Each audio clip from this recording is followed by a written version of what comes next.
Pues he visto Mickey 17 y me he leído el libro, Mickey 7, y claro, ahora tenemos que hablar de esto. Hace poco hice un vídeo sobre aniquilación un poco motivado por lo mismo. Vi la película y dije, venga, por favor. La cosa es que tanto con Aniquilación como con Mickey 17 hay gente que está a topísimo con la película y sin intención de entrar en valorar cuál es mejor, libro o película, pero ya os digo yo que el libro, me gustaría hacer ese ejercicio de nuevo de analizar un poco los cambios entre uno y el otro y explicar un poco qué creo que se ha perdido por el camino. Y me he calentado y quiero leeros unos cuantos fragmentos, así que poneos cómodos porque esto va para largo. Sed bienvenidos a El último viajero de Pórtico. Hoy hablamos de Mickey 717.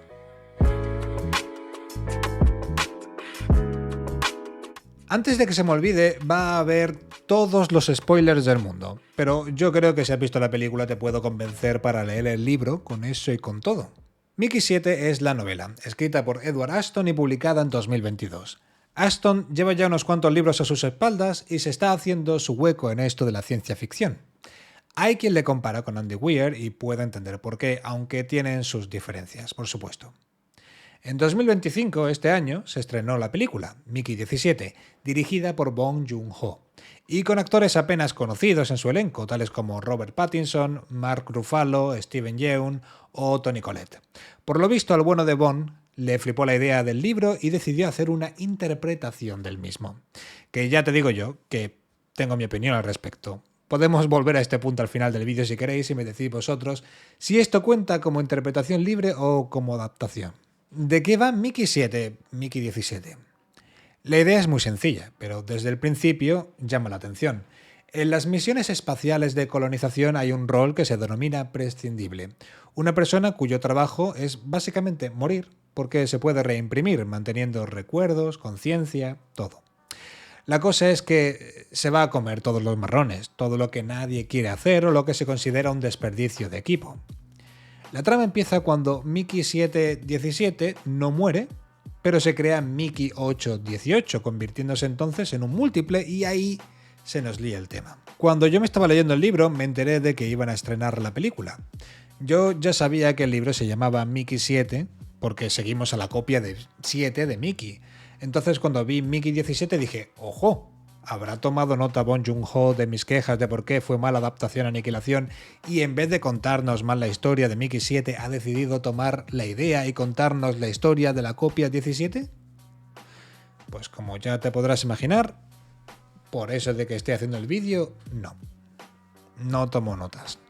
Vamos al turrón y empecemos hablando de las diferencias entre el libro y la película. Empezamos con el tono.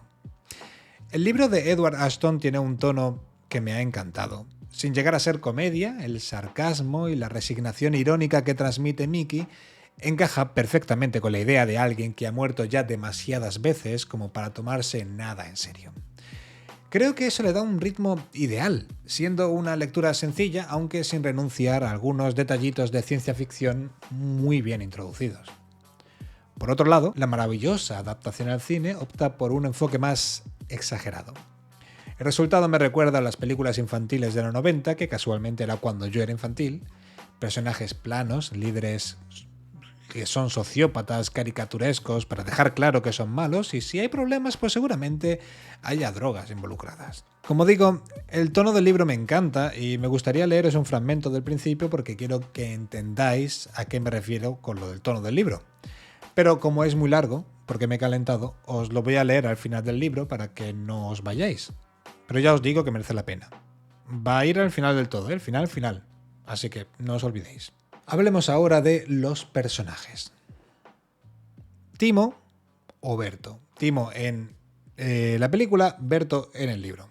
Lo único que tienen en común es que el amigo es el amigo de Mickey, pero no el mejor amigo. Además me confunde el cambio de nombre. ¿Por qué le cambias el nombre pero mantienes casi todo lo demás? En el libro no es tonto, así un tonto sin más. Es un piloto extraordinario y carismático y cuando miente lo hace más por miedo que por vicio. En el libro es un capullo que trafica con oxizomul, Oxizoful, algo que se ha sacado de la manga su director para, según él, hacer la obra más cercana y creíble. Yo la verdad es que cuando me sacaron al camello dije, ahora sí, me siento mucho más en territorio conocido, la verdad. No sé cómo podía faltar el tráfico de drogas en el libro. 7, Mickey 7 o Mickey 17. Diferencia entre ellos. En la película Mickey es tontísimo. Tontísimo no, lo siguiente. Parece que da a entender que con cada copia se vuelve más tonto o algo así, no sé. En el libro es bastante diferente. Mickey no es el tío más listo del mundo, pero no es tonto, de hecho es historiador. El problema es que ser historiador en esos días no es lo que se diga la profesión más demandada, precisamente. Aquí dice que es historiador. Asentí con la cabeza. ¿Eso es un trabajo? Lo es, respondí. O al menos lo era. El estudio de la historia permite... ¿No está hasta el último detalle de la historia conocida disponible para cualquier persona? Asentí nuevamente. Entonces, ¿por qué usted se considera más historiador que, por ejemplo, yo misma? Bueno, lo cierto es que yo me he molestado en estudiar todos esos detalles. Gwen puso los ojos en blanco. ¿Y le pagan por eso? Dudé antes de responder. Supongo que podría considerarse más una afición que un trabajo. De hecho, gracias a esto, a que Mickey es historiador, Mickey nos pone en contexto varias veces a lo largo del libro, lo cual es bastante interesante a la hora de conocer el universo. 8 y Mickey 18. En el libro, Mickey 7 y 8 son la misma persona, pero con 2 meses de diferencia y una experiencia traumática que ha perfilado sutilmente a 7. Básicamente, lo de casi morir. En la película todos son versiones caricaturescas de la misma persona, pero diferentes personalidades, siendo 18 la versión malota, violenta y que crea conflicto. Se pierde todo el drama de reducir las raciones, como sucede en el libro, en el que se tienen que compartir la comida designada por individuo, y se limita la subtrama de aprender a compartir una vida a un polvo rápido y un intento de un trío. Para que os hagáis una idea, hay un momento en el libro, por el final, en el que 7 dice: en este momento tengo que recordarme que 8 es yo, solo que con unas 6 semanas menos. ¿Cómo es posible que me horroricen tanto sus palabras? Lo cual pues es un poquito más profundo, no sé. Pero bueno, no es nada como lo que hicieron con Marshall. Marshall es quizá el más trágico para mi gusto. En la película es bastante lamentable en todos los sentidos. En el libro, Marshall es el militar a cargo de la expedición, una expedición que ha llevado años y recursos, que ha puesto a la colonia al límite en una situación de no retorno, ya que llegan a un planeta que no ofrece los recursos con los que habían contado. El mismo libro indica que cuando una expedición falla de esa manera, no se puede simplemente volver, no habría manera de preparar los suministros para ello y, por tanto, hay que apechugar como se pueda. Marshall no es un fanático ni un líder ególatra, es más bien una persona con la responsabilidad de tomar decisiones que harán que las poco más de 100 personas que quedan vivas sean capaces de asentarse y tener una vida en lugar de simplemente extinguirse en un desierto helado. Con esto y con todo, hay quien piensa que Mark Ruffalo hace un papelón, pero a mí personalmente esos personajes histriónicos y tan alocados echan por tierra cualquier interés que pueda tener en lo que sea que esté viendo, así que no es para mí. Con respecto a los habitantes de Niflheim, el planeta en el que se sucede nuestra historia está habitado por unas criaturas, gusanos en el libro, creepers en la película. Yo puedo vivir con esto, no es esto el cambio que me molesta. El cambio gordo está ahora. Pasando por alto el hecho de que han querido hacer humor con los gusanos de manera bastante cutre, intentando hacer cookies a unas criaturas desagradables y que Mickey diga «¡Uy, qué cookies!» y el resto «¿Pero qué dices?». En la película, los creepers son criaturas 100% pasivas que se vuelven conflictivas cuando accidentalmente los humanos matan a unas larvas. Esto provoca que los creepers vayan a la puerta de la colonia buscando bronca con todos los primos. El libro plantea algo diferente. Los gusanos son criaturas que funcionan como una mente colmena. No comprenden el concepto de individuo y eso les lleva a malentendidos con los humanos. Cuando los colonos sufren bajas, interpretan esto como ataques, cuando en realidad son los habitantes de Niflheim intentando comprender a los recién llegados. Los nativos están chilling, de buen ro, y los humanos están reaccionando a una supuesta declaración de guerra. Con respecto a Manitoba, el origen de los múltiples en el libro es una pasada. Para mí, quizá de las partes que más me impresionaron leyéndolo. En la película, Manitoba es un colgao que usa el dispositivo para hacer copias de personas con la intención de cometer asesinatos y delitos varios. El libro nos cuenta otra historia. Manitoba comienza siendo un genio, hijo de una familia riquísima. Cuando sus padres mueren en sospechosas circunstancias, Manitoba hereda todo e invierte toda la fortuna en fundar Eternidad Universal. Tras 5 años de silencio, presenta su trabajo en sociedad afirmando que ha conseguido solucionar la impresión de mentes, imprimiendo en directo una copia de su directora de recursos humanos. Debido a esto, se vuelve la persona más rica de la Unión de largo, hasta que un día liquidó todos sus activos en una transacción que provocó una recesión económica planetaria. Un año después, sale como único tripulante de un vehículo construido para él, lleno de equipos técnicos, víveres y el mismo prototipo de replicación que usó en su demostración. No dijo dónde iba y se conjeturó que se había propuesto ser la primera persona en cruzar el plano galáctico y que lograría esto replicándose tantas veces fueran necesarias.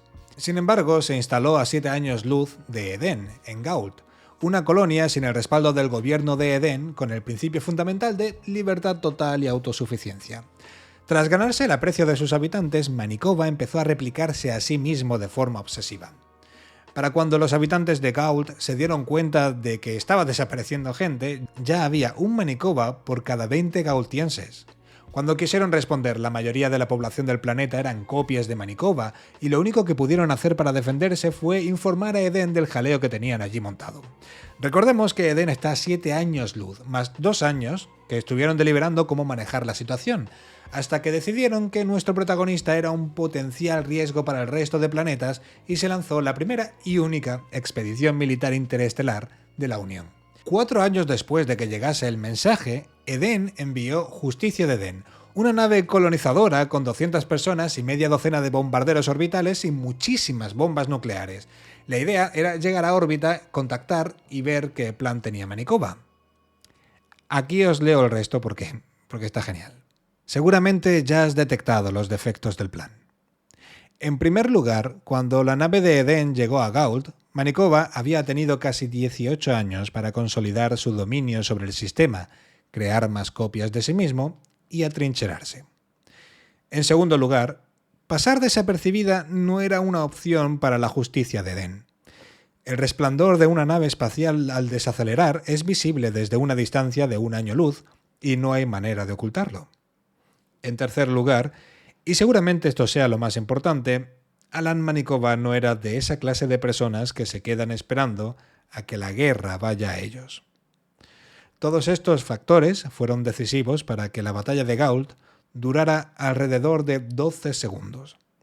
La Justicia de Edén aún estaba desacelerando, llegando con su propio resplandor, cuando cerca de 1 docena de misiles con cabezas nucleares impactaron en ella procedentes de una base que Manitoba había construido en la segunda luna de Gault. La comandante de la nave ni siquiera tuvo tiempo de disparar unos misiles de represalia.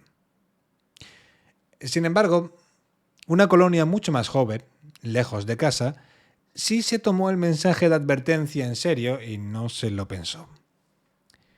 Su respuesta fue mucho más sencilla, más directa e infinitamente más barata. La llamaron la bala. El factor crítico de los viajes interestelares es el siguiente. La energía cinética es igual al producto de la masa de un objeto por su velocidad al cuadrado. Eso hace que el proceso sea tremendamente caro. También lo hace muy peligroso. Su propio resplandor al desacelerar traicionó a la Justicia de Edén. La bala evitó ese problema renunciando a la desaceleración.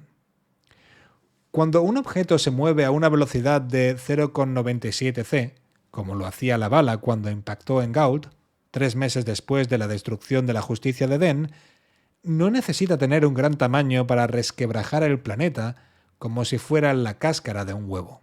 Y lo mejor de todo es que no hay manera de defenderse de un misil relativista, ni siquiera de enterarse de que está en camino, porque las ondas luminosas que anuncian su llegada alcanzan su objetivo apenas una fracción de segundo antes.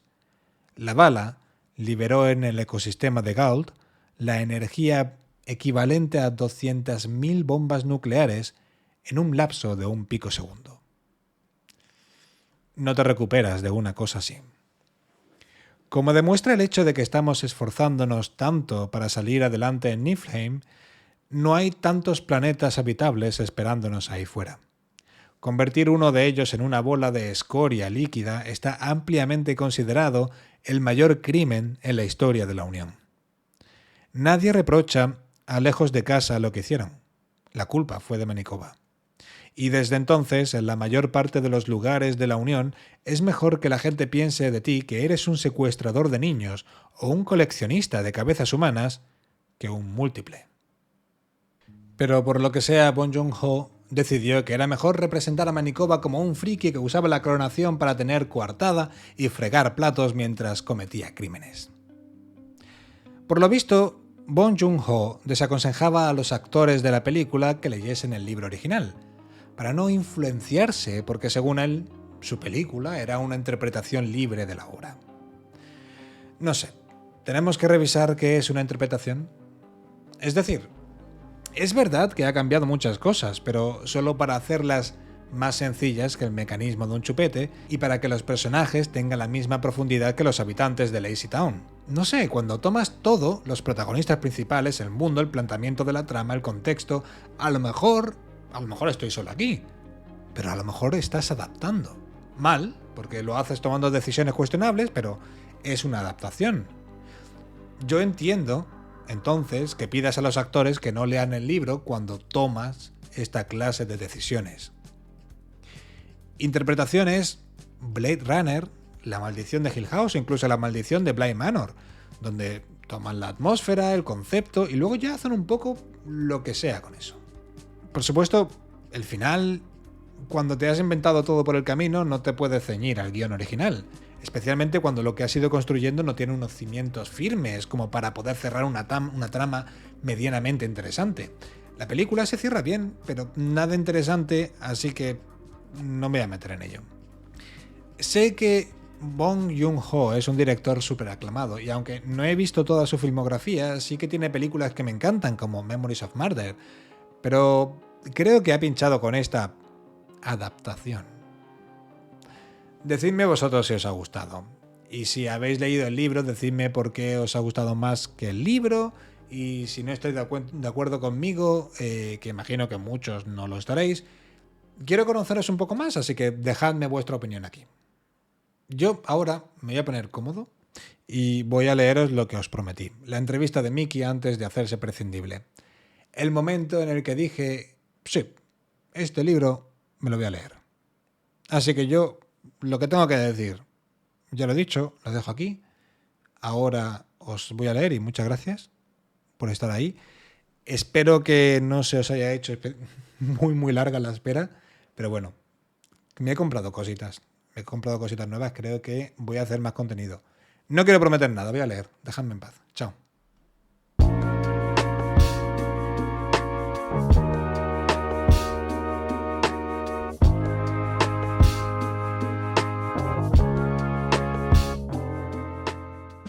Cuando Gwen terminó de leerme la lista con todas las cosas horribles que podrían pasarme, algunas de las cuales ya me habían ocurrido, por supuesto, se recostó en la silla, cruzó los brazos y me miró durante unos incómodos segundos que se me hicieron eternos. ¿Y bien?, me preguntó finalmente. ¿Cree que es la clase de trabajo que le gustaría hacer? Sonreí con la esperanza de transmitir seguridad en mí mismo y respondí, sí, creo que sí. Ella siguió mirándome hasta que noté cómo brotaban gotitas de sudor en mi frente. ¿Ya he mencionado que necesitaba desesperadamente este trabajo? Justo cuando iba a comentar algo sobre lo cómodo que siempre me había sentido a la hora de correr riesgos y la confianza que tenía en mi capacidad para sobrevivir en las circunstancias más adversas, ella se inclinó hacia adelante y soltó: «Oído lo que le acabo de leer, ¿verdad? La lista entera». Asentí con la cabeza. Por lo tanto, cuando he dicho envenenamiento grave por radiación, por ejemplo, me ha entendido. Ha comprendido que lo que quería decir con eso es que seguramente lo enviarán a realizar tareas que podrían exponerlo a una dosis letal de radiación ionizante. Ha comprendido que como consecuencia de ello tendrá fiebre y erupciones cutáneas y le saldrán ampollas y que con el tiempo sus órganos se licuarán y saldrán de su cuerpo por su ano durante un periodo de varios días, lo cual tengo entendido que es una muerte extremadamente dolorosa. ¿Le ha quedado claro todo eso? Bueno, respondí. Es decir, aunque muera un par de veces, básicamente será inmortal, ¿no? Eso es lo que ha dicho usted. Gwen volvió a suspirar, esta vez haciendo más ruido. De acuerdo, es usted imbécil. ¿Sabe cuánta gente ha presentado su candidatura para este puesto en concreto? Preguntó finalmente. No. A ver si lo adivinan. Hemos recibido más de 10.000 candidaturas en total para esta expedición. Solo para los puestos de pilotos atmosféricos se han presentado 600 solicitudes. ¿Sabe cuántos puestos de pilotos atmosféricos ofrecemos? Lo que quiero que comprenda, señor Barnes, continuó Gwen, es que hemos podido elegir entre lo mejor de lo mejor para esta expedición. Como estoy segura de que ya sabrá, es un grandísimo honor ser seleccionado para una misión de cabeza de puente de una colonización, un honor al que la mayoría de la gente ni siquiera tiene la oportunidad de aspirar. Si quisiéramos, podríamos llenar todos los camarotes de la Drakkar con personas que tuvieran un ojo verde y el otro azul, y aún así contaríamos con una tripulación completamente cualificada. Lo cual me devuelve al asunto de nuestro prescindible, añadió. ¿Sabe cuántas candidaturas hemos recibido para ese puesto? Negué con la cabeza. La suya. Usted es la única persona que ha rellenado la solicitud para ese puesto. ¿Qué le sugiere el hecho de que no haya nadie más en el planeta que quiera este trabajo, señor Barnes? Está guapo, ¿eh?